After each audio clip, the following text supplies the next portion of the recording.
Bueno, pues continuamos y en nuestro tiempo para entrevista, pues recibimos a esta hora de la noche a un hombre que lo ha sido prácticamente todo en el fútbol. Ahora cuando llegaba le preguntaba, le decía, ¿qué cargo le ponemos? Porque prácticamente, pues como digo, lo ha sido todo en el fútbol.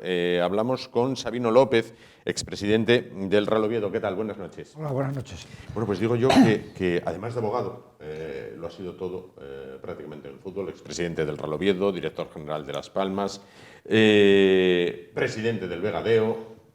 No le ha quedado nada prácticamente por ahí, ¿no? No, si me permites, antes de empezar, quisiera tener un recuerdo por Pelayo, Sí. uno de los nuestros que se fue, y nada más un abrazo a su familia y lo tendremos siempre en el recuerdo, ¿no? Sin duda, sin duda.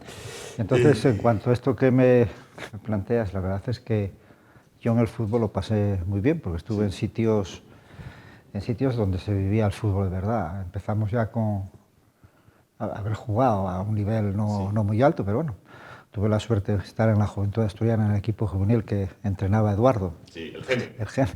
Sí. Un fenómeno esta persona. Y después, hombre, lo de ser gerente del proceso de transformación de los clubes en sociedades anónimas deportivas, eso pues me dio una perspectiva del fútbol, porque tuvimos que entrar en las tripas económicas de todos los equipos, tanto de fútbol de primera y segunda división como de baloncesto. Entonces eso te da un conocimiento de esas entrañas, ¿no?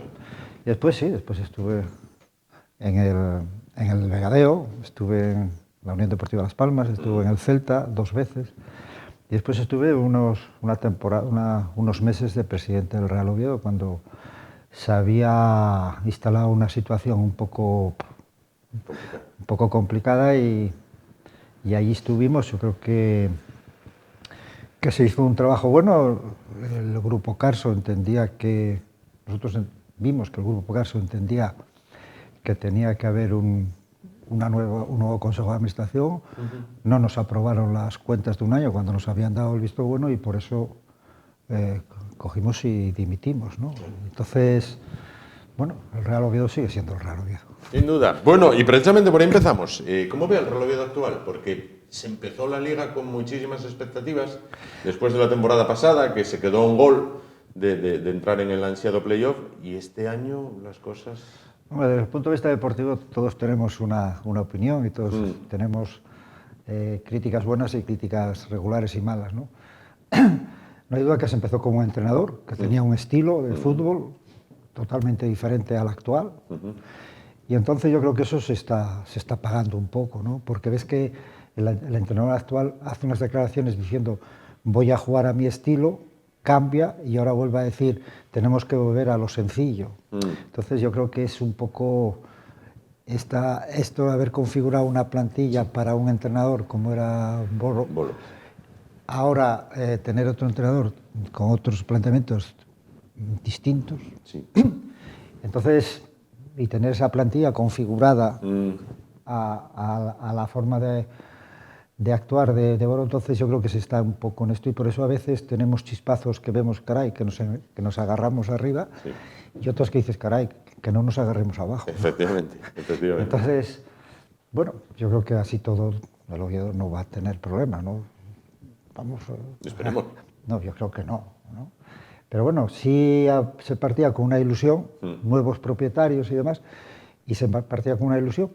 Pero bueno, hay que seguir ahí, hay que aguantar en la segunda, aunque si coges 4 o 5 partidos te puedes meter arriba también. Pero ahora también, si vuelves a flojear, pues te puedes meter en un... Pero confiemos en que no. Confiemos en que no, sin duda. Que vamos a estar arriba, o por lo menos no más abajo. Claro, el que va como un tiro es Las Palmas. Sí, Las Palmas, sí, además apostó por un entrenador que prácticamente nadie lo conocía. Nadie lo conocía.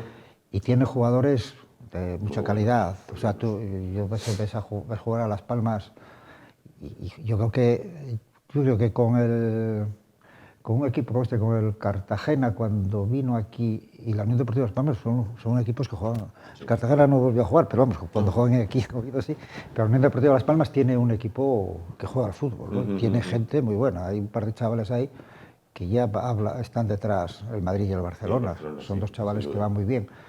Y sí, a ver si este año la Unión Deportiva Las Palmas sube. Bueno, vamos a ver. ¿Cómo valora la llegada del Grupo Pachuca al Real Oviedo? Hombre, aquí siempre, sobre todo en las tertulias, que en Vegadeo a veces montamos y demás, y sale el tema del fútbol, a mí me echan en cara, entre comillas, haber sido uno de los impulsores de la transformación de los clubs en sociedades anónimas deportivas. Hablaremos luego de ello, sí. Entonces, claro, hay que situarse en aquel momento. El fútbol español en aquel momento debía mucho dinero. Demasiado. Y no había responsabilidad. Por ejemplo, voy a dar un dato. Al ser un club no había la posibilidad de que hubiera concurso de acreedores, lo que antiguamente se llamaba quiebra. Entonces, ¿qué ocurría? Que los equipos, por hacer una palabra tal, se llenaban de deuda y nadie respondía. Entonces, con la transformación de los clubes en sociedades anónimas se dio un paso para que haya responsabilidad. Y ya hubo consejos de administración condenados. Aquí en Oviedo tenemos el ejemplo, sin ir más lejos, que hubo una condena por mala administración. Por tanto, eso sirvió, y ahora mismo hay que decirlo, que la Liga de Fútbol Profesional está con un control económico que, fíjate tú, yo dándole vueltas y visto cuál es la situación de los equipos españoles ahora en Europa, el control, yo creo que en estos momentos la Liga está llevando, al estar jugando con otras ligas que no tienen ese control, como la Premier, hace que baje nuestro nivel de fútbol. Porque ahora mismo referencias en España de jugadores, como en su época teníamos, por ejemplo, a Messi, a Ronaldo, y ves que, por desgracia, ahora mismo solamente tenemos un equipo en la Champions, en octavos. Y por desgracia, bueno, en la Copa, en la UEFA esta, siguen dos clubes. El Barcelona cayó. Entonces eso lo analizas y dices tú, caray, este control económico que está muy bien para que no se endeuden los clubes, o sea, tú no puedes gastar más de esto y tal, es que está muy bien, lo analizas y claro, por eso ves a Tebas bramando en contra del control de la Premier. Claro, lo del PSG, lo del Paris Saint-Germain, es escandaloso, entre comillas, partiendo del control que hay aquí en España.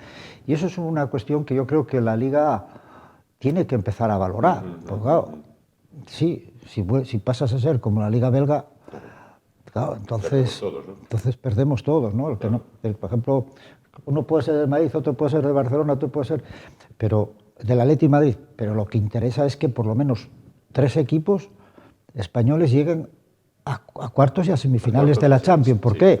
Porque no hay que olvidar que en estos momentos nosotros España tiene 4 equipos que se clasifican para la Champions, pero eso lo tienen porque tienen una historia de haber sido campeón, porque hay otras federaciones que tienen 3, otros 2 y otros 1.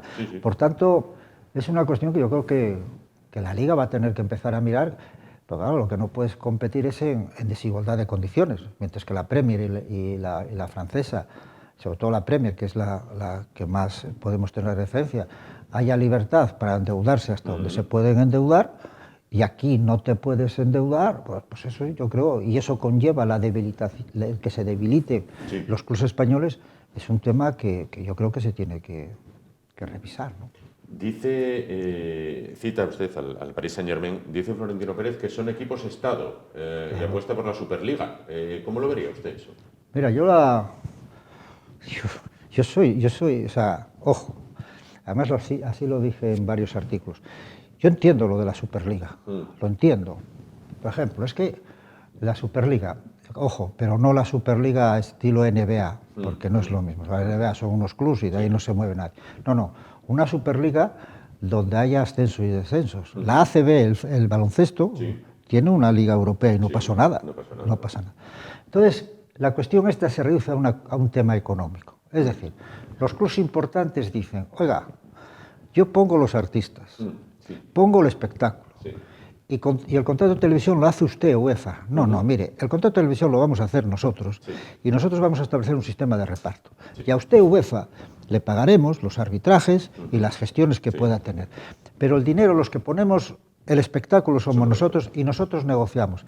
En definitiva, que aquí hay una lucha económica, porque el que tiene el poder económico tiene el poder. Entonces, yo a veces no entiendo si tenemos el ejemplo aquí en España. Por un lado está la federación y dentro de ello, en la ley del deporte lo contemplamos, en aquella cuando las sociedades anónimas, con autonomía está la Liga de Fútbol Profesional, de tal manera que la Liga de Fútbol Profesional elabora los calendarios, le da el visto bueno a la federación, sí es cierto, pero tiene una gestión económica independiente, tiene su contrato de televisión, tiene su reparto para primera el 90 y para segunda el 10, y con un fijo, el otro 50% según aficionados y demás. Y yo creo que eso es lo que tiene que ser la Superliga. Es decir, los equipos son dueños de la competición. Entonces está muy bien en la UEFA, hombre, para el control de competición, o sea, el comité de competición, el comité de apelación, el tema de los arbitrajes, que yo creo que los árbitros se están equivocando el querer estar bajo la federación, pero bueno, es un tema... Hay que hablar de los árbitros también. Es un tema que ya se podría hablar, ¿no? Pues por eso yo creo que la Superliga, pues estructurada bien, es decir, no eso de decir, oye, como somos los mejores y los más ricos, solo jugamos nosotros, no. Tendrá que haber ascensos y descensos, como hay ahora la Champions y la UEFA, pues exactamente igual. Pero claro, en el fondo es una guerra económica, es decir, el hombre de la UEFA, que después llena a trofeos, o sea, que si el de selecciones y la FIFA, ¿por qué cogen las selecciones? O sea, que yo tengo a los jugadores, te los cedo a la selección para que tú, FIFA y UEFA, montes copas, torneos y demás. Y encima te llevas tú la televisión. Y menos mal que hubo hace años, no se abonaba nada por futbolista lesionado. Por fin ya se consiguió eso, con aquel Platini, cuando estaba en la UEFA. Pero si te lo lesionan, te quedaste sin él. Claro, aunque te den X dinero. Y con Platini, pues en aquella época se consiguió que al menos los jugadores que van a las selecciones y están lesionados, o sea, y se lesionan, que haya una indemnización para el club. Entonces todo esto al final, poder económico. Y al final la UEFA no quiere soltar el tema del contrato de televisión porque es la que le da el poder, porque dice cómo reparte. Claro. Y quieras o no, si dependes del que reparte, tienes poder. Tienes poder, sin duda. Pero yo le había preguntado por el Grupo Pachuca. ¿Qué le parece la llegada del Grupo Pachuca al Real Oviedo?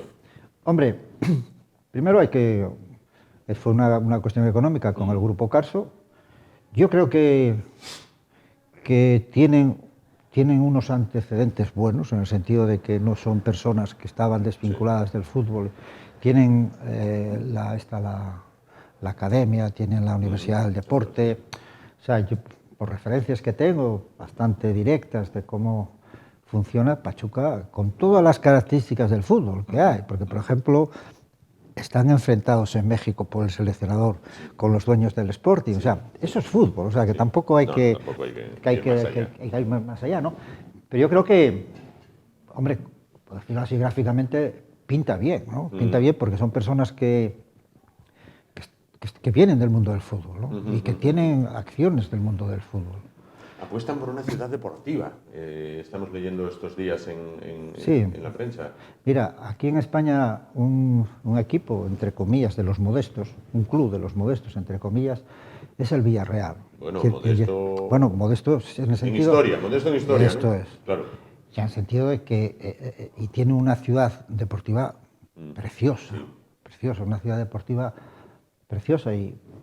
Porque el fútbol genera, y eso de tener tu ciudad deportiva, pues te da posibilidades para traer a chavales a tu residencia, a que estudien, que jueguen, que tengan una serie de valores de tu equipo, de todas estas cosas, ¿no? Y por eso estas ciudades deportivas, yo siempre pongo el ejemplo del Villarreal, bueno, ya si vas a la del Madrid, y la del Barça, y todo esto, todos los clubes hoy día suelen tener ciudades deportivas.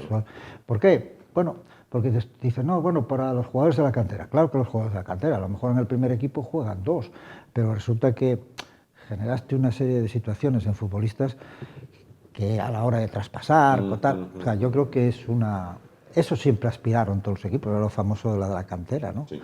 En Oviedo hay que reconocer que la cantera, uno que lo cuidó de forma extraordinaria fue Eugenio Prieto dentro de las circunstancias y condiciones que había en aquellos momentos, ¿no?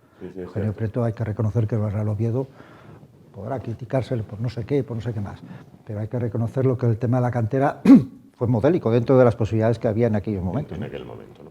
Dígame una cosa, vamos a ver, cuando la etapa de Carso en el Real Oviedo, y esto es un comentario que muchas veces oyes a muchos aficionados, ¿no? Dicen, bueno, estos señores de Carso echaron X tiempo y este año ficho a estos, este año ficho a estos otros. Es como un goteo de dinero en inversiones, en jugadores, bueno, pues modestos.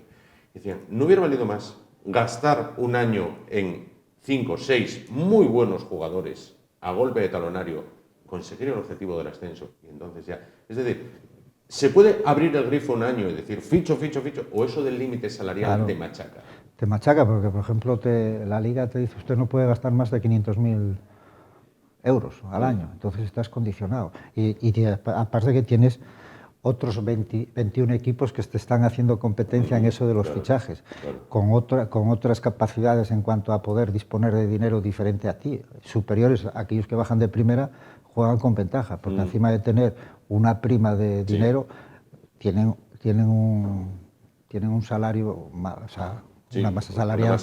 Entonces, claro, yo creo que ellos vinieron, yo me acuerdo de haber hablado con Arturo Elías, y Arturo Elías, claro, lógicamente esto era subir a primera y poder sentarse en el Bernabéu como presidente de primera al lado de Florentino, ¿no? Entonces yo creo que hicieron cosas bien, mal, regular, claro, como todos, ¿no? Como o sea, todos. pero sí hay una cosa, que decidieron que el Oviedo no desapareciera, aquella noche famosa de que se cerraba la ampliación de capital, y si no se cubría el capital, nosotros teníamos que plantear el concurso de acreedores, porque no se podía. Pues aquella noche se salvaron al Real Oviedo, aparte de toda la afición, aquel movimiento de la afición que hubo, que ponían cierta cantidad, que eran unas cantidades importantes, pero hay que reconocer que quien dio el tirón definitivo y salvó la situación, repito, aparte de los aficionados que contribuyeron de manera excepcional, fue el Grupo Carso. Además, en aquel momento salvamos un tema que era que quería entrar en el accionariado Pina, el cual tanto Toni Fidalgo como yo nos opusimos, porque, hombre, sabíamos que posiblemente podía pasar, ¿no? Y al tiempo parece ser que nos dio la razón. Claro.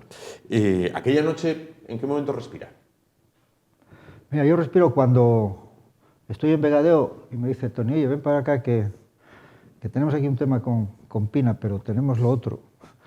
Y entonces viniendo de Vegadeo a Oviedo, yo cuando llegué estuve con Toni, él ya había decidido que era el Grupo Carso, porque además el Grupo Carso no era una promesa, era que ya estaba, ¿no? Sí. Entonces lo pasamos, hubo una entrevista con el abogado de Pina un tanto tensa. Cuando se dice un tanto tensa, ahí es un paréntesis donde caben muchas cosas, ¿no? Sí, ¿no? Con decir que iban a llevar el tema a los juzgados y todas estas cosas. Aguantamos, decidimos y parece ser que acertamos, ¿no? Parece ser que sí. Cuando un grupo extranjero pues llega así, desembarca así en un equipo, a mucha gente le viene a la cabeza el tema del Málaga. Un día llegó un jeque, puso un montón de dinero, se trajeron jugadores bandera, de lo mejor que había, y el Málaga llegó casi a semifinales de la Champions. El jeque marchó y el Málaga ahora anda peor que el Oviedo, anda asomándose al precipicio de la... No, se corre ese riesgo. Málaga, el que viene no tiene raíces. El tema del Málaga lo conozco un poco porque hubo un grupo de empresarios que me preguntaron a ver cómo estaba el Málaga para la posibilidad de comprar. El grupo del Málaga es que tiene ahora un conflicto judicial, hay un administrador judicial, hay un tema del propietario anterior, que parece ser que le retiraron las acciones y ahora está en juicios y demás. Y el Málaga está pasando... Hombre, posiblemente la situación del Málaga dé la razón a la Liga al control presupuestario. Pero claro, entrar sin control, mira tú ahora cómo está el Málaga y cuántas empresas y demás a lo mejor quedan colgadas económicamente como consecuencia de esa administración, entre comillas, del Málaga, ¿no? Aparte que el Málaga ahora hay un conflicto porque uno dice que son propietarios unos, que son... Pero bueno, pero es que en el fútbol decir ficho a los 5 mejores y voy a ascender... Es atrevido. Tampoco es exacto, ¿no? Hay otros que dicen, mira, yo como jugadores de la cantera ascendí. O sea, que es que el fútbol, al no ser una matemática exacta, porque si fuese todo exacto, con esto de las nuevas técnicas, metías los datos de todos los equipos, pegabas al botón y la inteligencia artificial que te dijera quién era campeón, subcampeón, quién ascendía, quién descendía. Y ya te lo resuelve. Pero por eso el fútbol es es lo que es. Claro. Es que es un señor de negro. Bueno, ahora pueden vestir de amarillo y de rojo. Bueno, ahora con el VAR ya es más eso. Pero decisiones de un árbitro puede cambiar una expulsión. De eso vamos a hablar también. Hablaba usted antes, hacía un repaso de la conversión en sociedades anónimas deportivas, de los clubes. ¿Sería la solución, por ejemplo, no lo sé, hay un equipo con un potencial tremendo, como es el Barcelona, con muy serios problemas económicos? Claro. ¿La solución pasaría por hacerlo sociedad anónima deportiva? Así lo dije en un artículo hace tiempo, que es que el Barcelona, en estos momentos, cualquier fondo, cualquier empresario de estos americanos con fondos sería, y no tendría ningún problema económico. Además, con las connotaciones políticas que tiene el Barça, que tampoco hay que olvidarlas, ¿no? Entonces, posiblemente eso sea también igual que en el Athletic Bilbao. O sea, al haber una connotación política importante detrás, pues a lo mejor por un cierto, no digo populismo, pero que es que el club es de los aficionados. Bueno, sí, es de los aficionados, pero si quieres estar, si tienes una situación económica, los aficionados llegan hasta donde llegan, no pueden llegar más, tampoco le puedes pedir más.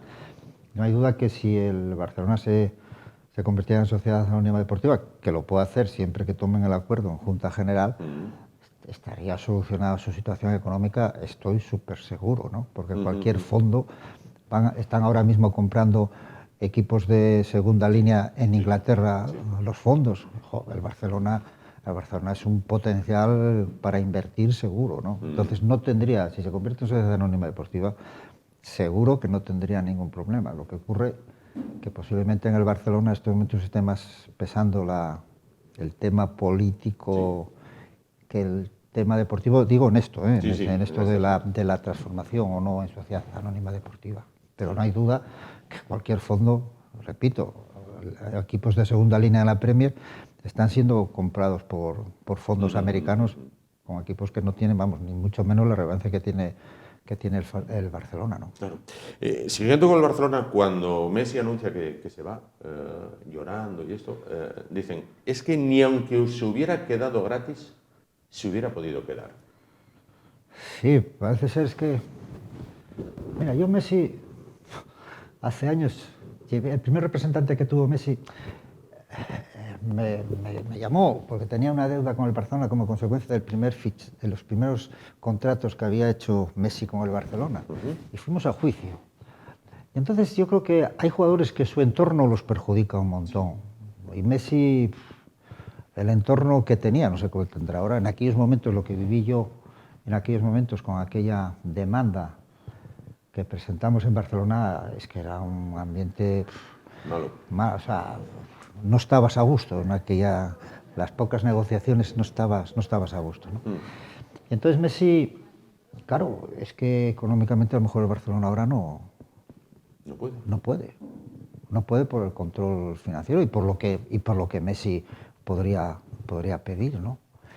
Entonces es una situación que yo creo que además eso está roto por la forma en que se acabó, ¿no?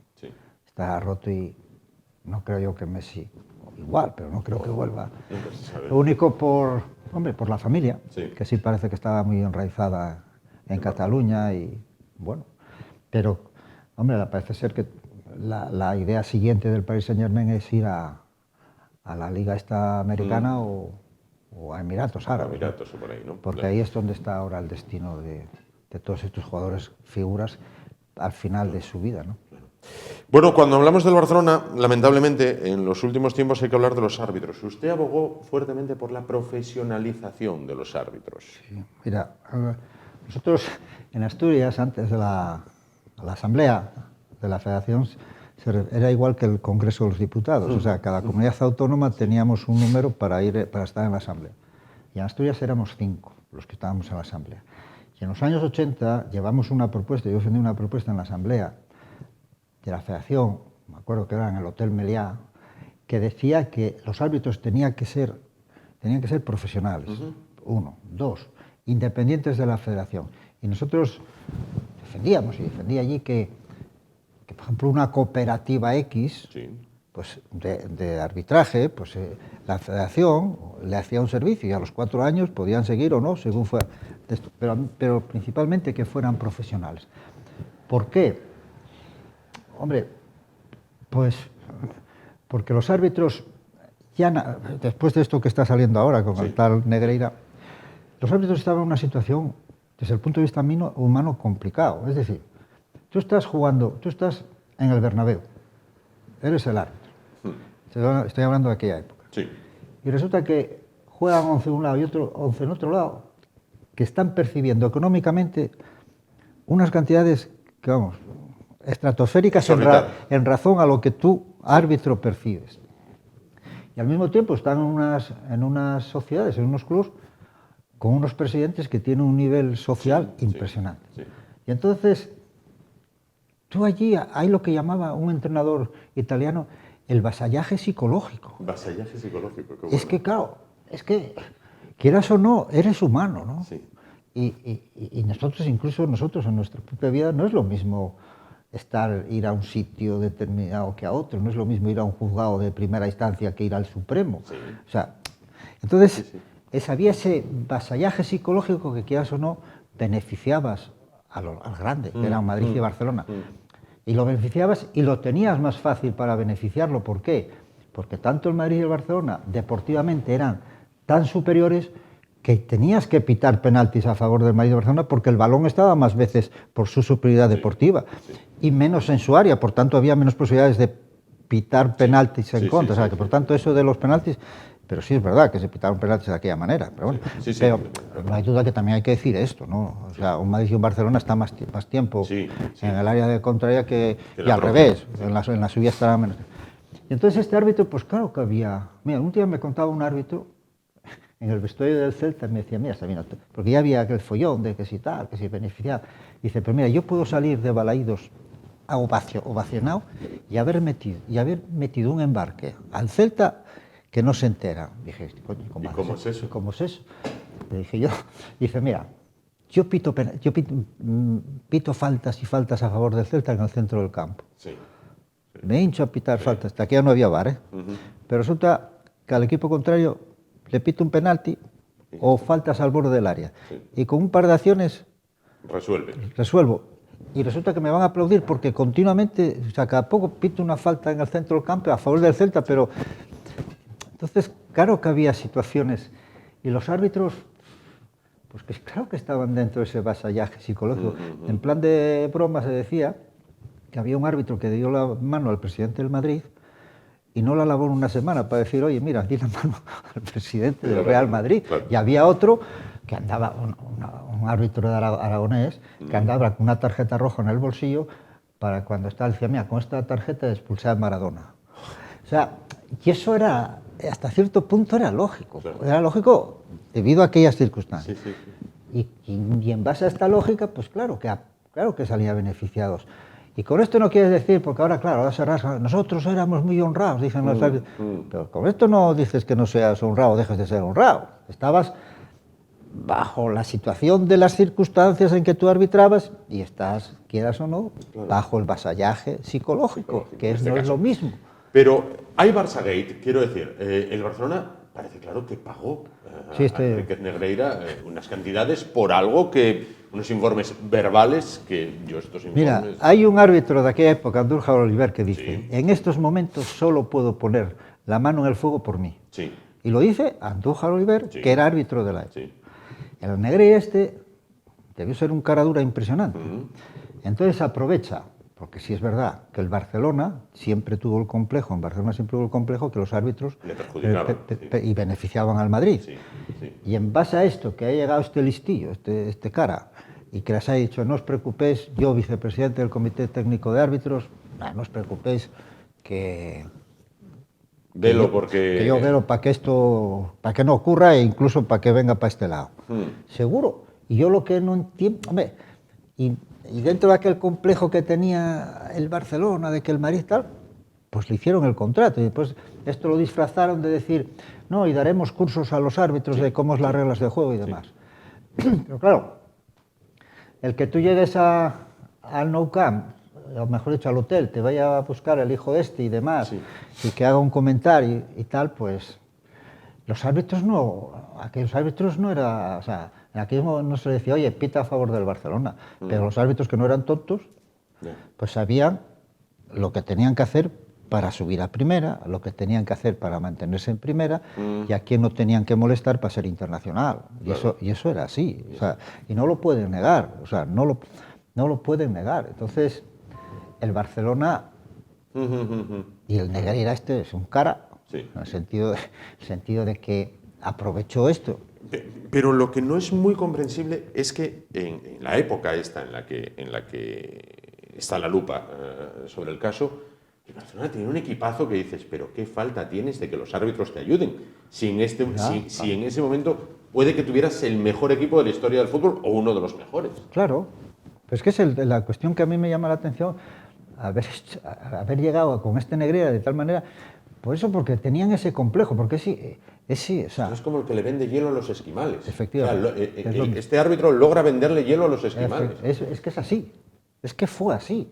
Porque hombre, sí es cierto, y vuelvo a lo anterior, que los árbitros sabían que no había que molestar al Barcelona, que no había que molestar al Madrid, que no había que molestar a los grandes. Sí.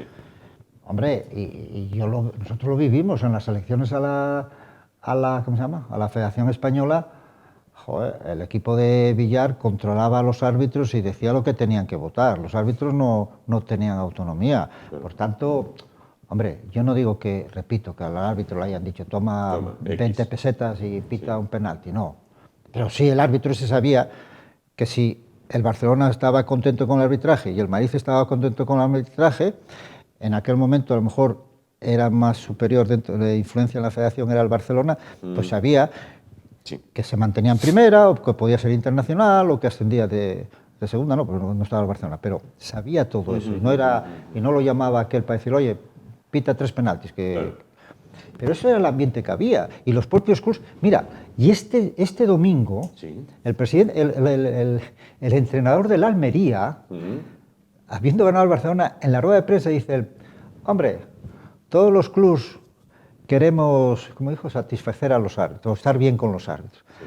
Porque en el fútbol hay esa, por ejemplo, claro, y después hay otro tema, que a los árbitros, yo creo que equivocadamente les dan unas pautas y esto. ¿Tú crees que es lógico que a un entrenador a un jugador del Celta le sacan la segunda amarilla y el chaval, al pasar al lado de Tapia, al pasar al lado del árbitro, le dice, vaya prepotencia? Lo pone en el acta, y cuando le correspondía un partido por las 2 tarjetas amarillas, le ponen 3 por haber dicho vaya prepotencia. Y sin embargo, ves que en el partido Real Madrid-Atlético de Madrid, el capitán del Atlético de Madrid le dice al árbitro, no, si al final va a ser lo que tú digas. Y nada. O sea, el árbitro del otro... Castiga.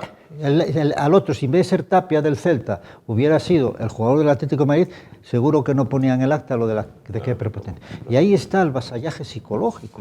De ahí no lo llamó nadie al árbitro para decirle, oye, toma 1.000 euros y di a este chaval que... Entonces, este es el fútbol. Pero en el Barça, por ejemplo, aunque se demostrase y todo, no va a pasar nada, ¿no? Es decir... Mira, desde el punto de vista jurídico... Es que en el Barça nunca pasa nada. Quiero decir, un día una cabeza de cerdo al campo, otro día partido de Copa, salgo al campo pero no juego, otro día botella de JB al campo. Es que sobre esto hay muchas opiniones. Primero dicen que es verdad, con la ley del deporte está prescrito porque pasaron 3 años, es una falta muy grave. Después está, desde el punto de vista judicial, después también desde el punto de vista, dicen no, pero puede entrar la FIFA o la UEFA. Yo creo que no son, esto no es dentro de las competiciones que controlan UEFA o FIFA, no creo que tengan competencia para entrar. Desde el punto de vista jurídico, dicen que puede haber administración desleal, no sé qué, pero la cuestión es de prueba. Yo no veo a ningún árbitro ir allí a declarar al juez diciendo, no, a mí me pagaron por... O sea, yo creo que el tema de la prueba sí pueden decirle al Barcelona, oiga, este contrato y que no tiene trabajos realizados. En respaldo de algo hecho, ¿no? Que por ahí pueda haber algo, sí, pero yo creo que, visto todos estos escándalos, entre comillas, que se dan en el fútbol, dentro de un mes, pues posiblemente ya no sea noticia y a lo mejor se queda en... Claro, pero si hacemos el paralelismo del hombre rico y el hombre pobre, El Real Oviedo cometió la falta y bajó a tercera. Ah, claro. Y es el pobre. Sí, porque no pagó. Claro. No pagó a los futbolistas. Sí, pero... Bueno, quiero decir, ahí también hay una historia un poco... de aquel modo, ¿no? Sí, que habría que verla, ¿no? Pero sí. ¿Se verá algún día esa historia? Hombre, es muy difícil porque los personajes todavía están vivos. Esperad, claro. Entonces, O será como esto del 23F, que algún día sabremos... ya empieza a aparecer algún libro y tal. Sí, algo se empieza a tal, ¿no? Pero bueno. Pero quiero decir, el Real Oviedo cometió una falta... y Pero descendió. aquello fue porque hubo futbolistas que no aceptaron y al no pagar descendías, ¿no? Sí, pero en el Barcelona, por ejemplo, yo no sé si es por la vinculación que usted muy bien decía, por ese sentimiento político, social que tienen algunos equipos, como el Barcelona y el Bilbao. Es decir, si mañana se dijera el Barcelona baja a segunda división, Cataluña se levantan armas. O sea, porque entonces sería España nos roba, España nos baja. Sí, no, claro, no, eso está claro, ¿no? El componente político, tanto en el Barça como en el Atleti de Por Bilbao, ejemplo, estos dos. Sí. es verdad. O sea, tampoco se puede negar, ¿no? El PNV seguro que dice quién es presidente del Atleti de Bilbao. Sí. Y O al menos después, indica, ¿no? y después el tema independentista dice quién es presidente en el Fútbol Club Barcelona. O sea, que esto no es nada, Esto es así. no es nada nuevo, ¿no? Y es así. Y así está, ¿no? Vamos a ver, citaba usted antes el VAR. ¿El VAR es bueno o le parece que es bueno como está? ¿O el VAR, muchas veces, el GM, por ejemplo, dice, el fútbol es para listos, el fútbol es para pillos, el fútbol es para... Y el VAR parece que acaba con esto. Incluso hay veces que se extralimita, en mi opinión, y va a otras cosas. No, anulo la jugada anterior del anterior del anterior. Pero ¿desde dónde engancho la jugada, entonces? Sí, yo eso no lo entiendo. Yo no lo entiendo. ¿El VAR, según está concebido, está bien? Yo el VAR lo veía siempre para decir si es gol o no, cuando pega el balón arriba. Como en el tenis lo del ojo de halcón, ¿no? Eso es. Y para el tema de penalti sí, penalti no, bueno, porque ahora también hay interpretación con esto de las manos, que si rebota, que si viene y tal. el rebote del cuerpo. Y el fuera de juego, hombre, es que la verdad es que se están pitando fuera de juegos por un dedo. Sí, no obstante, yo ahí voy a hacer una frase que muchas veces la he escuchado, que es o está embarazada o no está embarazada. No se puede estar un poco embarazada. O estás en fuera de juego o no estás en fuera de juego. No se está un poquito en fuera de juego. Es verdad, hubo unas temporadas que se decía que es que no hay las mismas cámaras en todos los campos y al no haber las mismas cámaras no hay las mismas tomas. Las posibilidades, ¿no? De eso sabes tú mucho, ¿no? O sea, y por eso en un campo pequeño, donde, por ejemplo, en el campo del Nou Camp o en el Bernabéu, hay no sé cuántas, 50 cámaras, no sé qué, y mientras que en un campo de segunda me parece que ponen el mínimo, que son 15 o menos. Entonces, claro, eso también condiciona, ¿no? Entonces, lo de que dice el GM de que es para listos, siempre fue para listos el fútbol, ¿no? Pero claro, las técnicas, las nuevas tecnologías, pues... yo para mí eso, del gol, el fuera de juego y los penaltis, pero los penaltis también hay interpretación. Hay interpretación, claro. Por tanto, yo creo que es el fuera de juego y esto. Y las expulsiones de tarjeta roja, yo también las o sea, podría revisarlas el VAR, las tarjetas rojas. Tarjetas rojas. ¿Es partidario de todo esto de llevar Supercopa, Copa del Rey, algún derbi a Emiratos Árabes, a Qatar?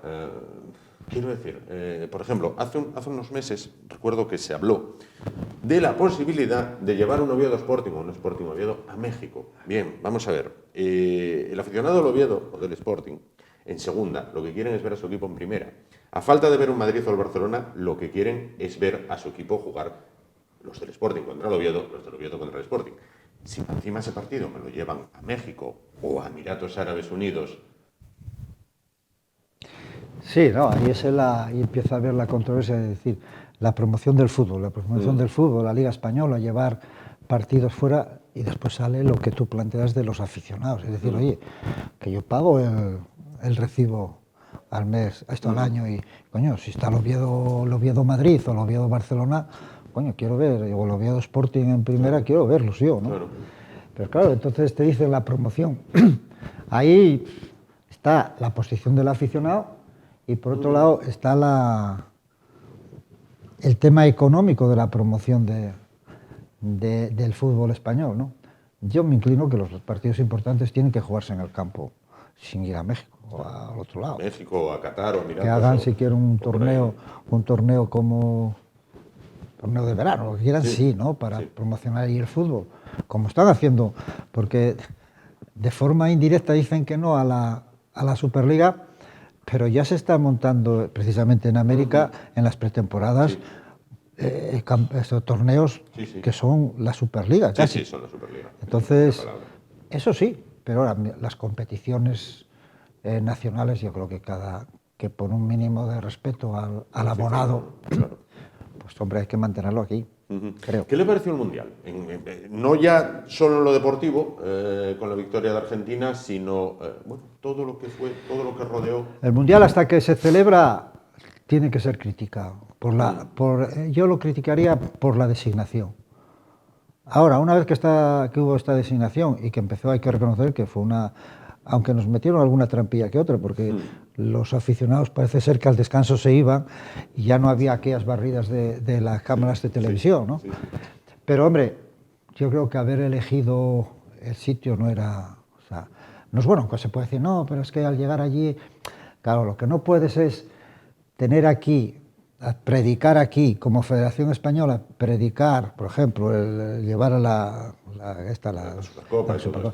Predicar una cosa y después por el dinero, o sea, si tienes que ser claro, oye, esto me pagan un montón de dinero y tengo que llevarlo allí porque me viene bien económicamente. Y me salto cualquier valoración moral que pueda hacer del tema tal. Entonces el Mundial, yo digo, que hasta que se decidió que era ese el lugar donde se iba a celebrar, yo creo que ahí hubo situaciones raras y extrañas que no se pueden permitir. Cuando menos inquietantes. Ahora, efectivamente, una vez la organización del Mundial parece ser que fue muy buena, ¿no? Muy buena. Y claro, tuvieron la pena, o sea, se penaron el que los aficionados donde llevaron esto no son aficionados al fútbol ni a nada, o sea, a los camellos de vez en cuando. Sí, a los halcones. Entonces, eso es cosa. Pero como organización todo el mundo dice que fue ejemplar, ¿no? Y que los estadios eran unas edificaciones singulares y demás. Eso sí, pero yo donde pongo el tope es, oiga, ¿cómo se decidió el que fuera ahí el campeonato mundial? ¿En lo deportivo se cumplió un sueño de un cuento de hadas? No, yo creo que lo deportivo... Quiero decir, tuvo el final feliz que muchos esperaban. Para mí la final fue aquella, los ingleses, ¿no? Cuando jugaron la semifinal contra Argentina, ¿era, no? No, con Francia. Esa para mí fue la final, ¿no? La verdad fue el partido, hombre, y el final después, la final fue buena también, pero esas fueron las dos finales. Y deportivamente, bueno, España hizo lo que hizo. Y yo creo que también estaba un poco condicionado porque los futbolistas estaban pensando... Es curioso, antes de ir al Mundial jugaban la Liga y se decía en el Mundial. Exacto. Y en el Mundial yo creo que jugaban pensando en la Liga que tenían que coger después, ¿no? Y entonces hubo ahí el nivel, los que entienden dicen que fue un nivel regular alto, pero bueno, yo lo pasé bien viendo los partidos. O sea, sin duda, sin duda. Bueno, ¿y el Vegadeo qué? Porque del Real Oviedo ya hablamos, pero hay que hablar del Vegadeo para finalizar. ¿El Vegadeo qué? ¿Cómo vamos ahí? Este verano, pues, me llama el alcalde y dice que va a desaparecer el Vegadeo. Entonces, yo ya había sido presidente antes.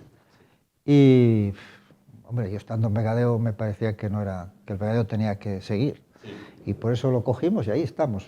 Tenemos lo bueno que al estar en tercera Federación Asturiana no descendemos, pero estamos luchando a ver si subimos a segunda.